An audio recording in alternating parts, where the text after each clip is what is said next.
Fujifilm is set to showcase the new FUJINON Duvo zoom lens at the NAB show.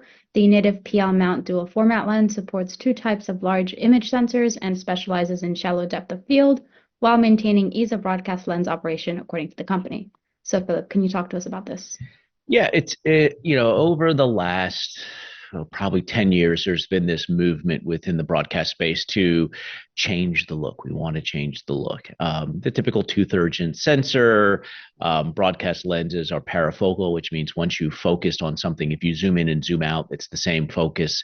You're not going to have to change focus. It's very important, especially in the sports arena. And so these lenses have been around for two-thirds inch sensor. We're now seeing larger sensor sizes, the Super 35 and the full frame come in, which really gives a different look to your presentation, whether it's sports or news. Gives a bit shallow depth of field, a bit softer contrast. It just looks differently. It doesn't look, as we called it, the soap opera look. And Fujinon is world renowned in its lens development, especially in the broadcast space. You know, the majority of broadcast lenses out there are Fujinon, the two-thirds inch lenses.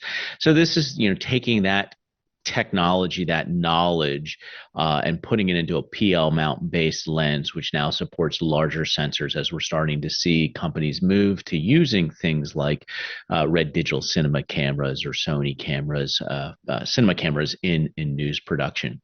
So the fact that they've done that is great. Most people don't realize that two-thirds inch sensor or cameras, those lenses, 90 some odd percent have a lens doubler in it. So they have unbelievable range.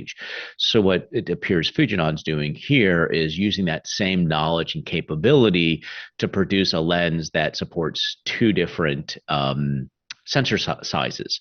So without the lens doubler, you're able to shoot your Super 35.